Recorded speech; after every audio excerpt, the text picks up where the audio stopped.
Thalassaemia এক ধরনের রক্তরোগ। এটি হচ্ছে জিন গঠিত বংশগত রক্তরোগ। বংশগত মানে হচ্ছে বাবা মার থেকে ছেলে মেয়ের এই রোগটা বাহিত হচ্ছে। আমরা জানি যে লোহিত রক্তকণিকা, যেটা হচ্ছে আয়ুষ্কাল 120 দিন থাকে, কিন্তু এই রোগে লোহিত রক্তকণিকা 120 দিন বাঁচতে পারে না। তার অনেক আগেই আস্তে আস্তে ধ্বংস হতে শুরু করে বা নষ্ট হয়ে যায়। এটার কারণ হচ্ছে ত্রুটিযুক্ত হিমোগ্লোবিন থাকার ফলে লোহিত রক্তকণিকা এতদিন বাঁচতে পারে না। তখন দেখা যায় যে লোহিত রক্তকণিকা তৈরি করার জন্য আমাদের শরীরের অন্যান্য অংশ, যেমন হচ্ছে হাড় মানে বোনস, লিভার, প্লিহা, এগুলো খুব বেশি বেশি কাজ করা শুরু করে।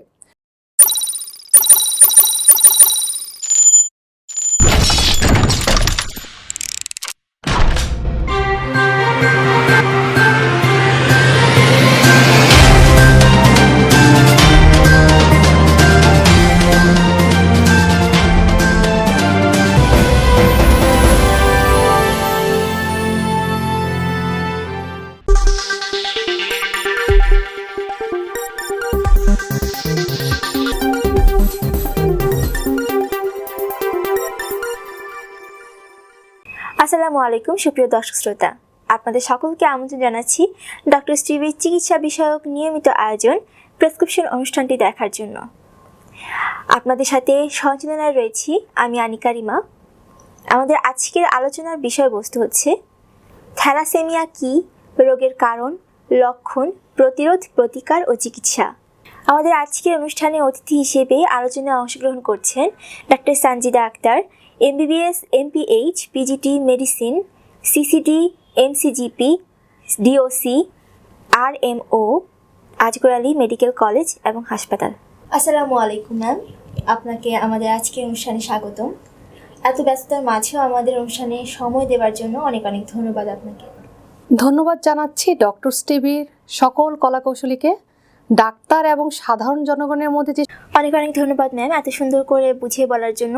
ম্যাম, এবার একটা প্রশ্ন ছিল যে বিয়ে হয়ে গেল, বিয়ের পরে যদি দেখা যায় যে বর বা কনে যদি জানতে পারে তারা দুজনই আসলে থ্যালাসেমিয়া রোগের বাহক, তখন তারা কি করবে? তখন করণীয়টা কি, যদি একটু বুঝিয়ে বলতেন। এখন বিয়ে তো হয়ে গেল, বিয়ে হওয়ার পরে সাধারণত মানুষ সন্তানের চিন্তা ভাবনা করে, তার আগেই কিন্তু এই টেস্টগুলার বিষয় মাথায় চলে আসে, তাই না?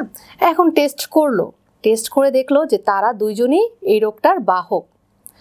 তখন কিন্তু তাদেরকে খুব চিন্তা ভাবনা করে ডিসিশন নিতে হবে যে তারা কি বাচ্চা চায় কি না। হ্যাঁ, কারণ তারা যদি বাচ্চা চায় সেক্ষেত্রে এক ধরনের চিন্তা ভাবনা হবে, আর যদি তারা চিন্তা করে আমরা দুইজনই যেহেতু বাহক, তার মানে কি আমরা যদি বাচ্চা না আনি পৃথিবীতে তাহলে সে আমাদের জন্য খুব ভালো হয় আর কি। কারণ হচ্ছে ভবিষ্যৎ প্রজন্মকে আমি বারবার বলতেছি থ্যালাসেমিয়া মুক্ত রাখার জন্য আমাদের সব কিছু কিন্তু আগে থেকে প্রতিরোধের চিন্তা করতে হবে। হ্যাঁ, প্রতিকার না, প্রতিরোধের মধ্যে কিন্তু এই জিনিসটা চলে আসে যে সে কি বাচ্চা নিবে নাকি বাচ্চা নিবে না।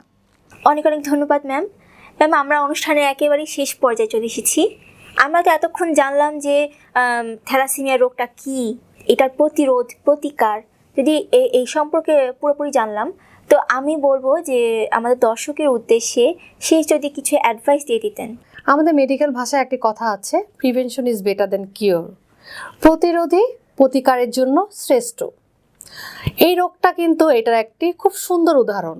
আমরা যদি শুরু থেকে এই রোগটি প্রতিরোধ করতে পারি তাহলে কিন্তু আমাদের প্রতিকারের প্রয়োজন পড়ে না। প্রতিরোধ করার জন্য আমাদের কিছু জিনিস শুধু মাথায় রাখতে হবে। আরেকটা ব্যাপার হচ্ছে আমাদের সকলকে সচেতন হতে হবে, অন্যকে সচেতন করতে হবে। আমি জানি আরেকজনকে জানাবো না তা না, আমাদেরকে এই জ্ঞানটা সকলের মাঝে ছড়িয়ে দিতে হবে যে আপনি যখন বিয়ে করতে যাবেন তখন হচ্ছে আপনাকে জানতে হবে যে আমার কিছু প্রি ম্যারিটাল চেক আপ প্রয়োজন আছে। তার মধ্যে একটি হচ্ছে থ্যালাসেমিয়ার জন্য পরীক্ষা করা। থ্যালাসেমিয়া যদি পরীক্ষা করেন, তারপর যদি আপনি জানতে পারেন আপনি এই রোগের বাহক, আপনার যে পার্টনার হবে সেই রোগের বাহক কিনা সেটা জানার পরে তারপর আপনাকে ডিসিশন নিতে সুবিধা হবে যে আপনি আপনার পার্টনারকে বিয়ে করবেন কিনা। তারপরে না হয় আপনি বিয়ের পরে জানতে পারলেন যে না, আমি এবং আমার পার্টনার দুইজনই হচ্ছে এই রোগের বাহক। তখন আপনাকে কি সিদ্ধান্ত নিতে কাজ করবে যে আমি বাচ্চার জন্য চেষ্টা করব কিনা। এর পরবর্তীতে যখন হচ্ছে আপনি বাচ্চা কনসিভ করে ফেললেন, বাচ্চা কনসিভ করার পরে জানতে পারলেন যে আপনি থ্যালাসেমিয়া বাহক, তো আপনার পার্টনারও থ্যালাসেমিয়ার বাহক কিনা সেটাও আপনাকে জানতে হবে, এবং আপনার গর্ভের বাচ্চা এই রোগে আক্রান্ত কিনা সেটা জানতে হবে। সেই অনুসারে আপনাকে কিন্তু ডিসিশন নিতে হবে, বাবা মা এবং সন্তানের জীবনের ব্যাপার। তো আমাদের সচেতনতা খুব জরুরি।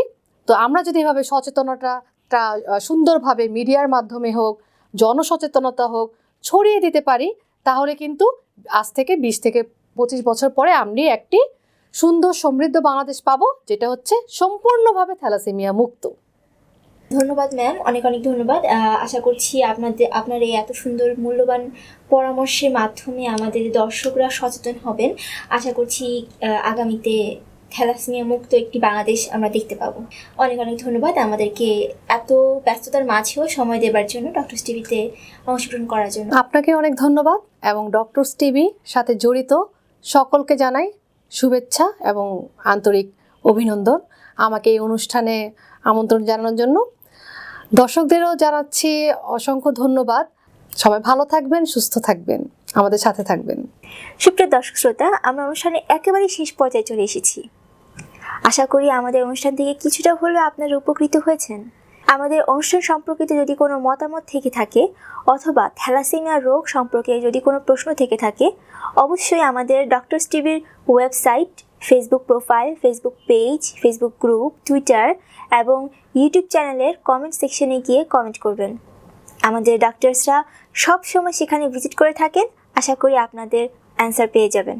আগামী অনুষ্ঠান দেখার আমন্ত্রণ জানিয়ে আমরা এখানেই বিদায় নিচ্ছি। সবাই ভালো থাকবেন, সুস্থ থাকবেন। আসসালামু আলাইকুম।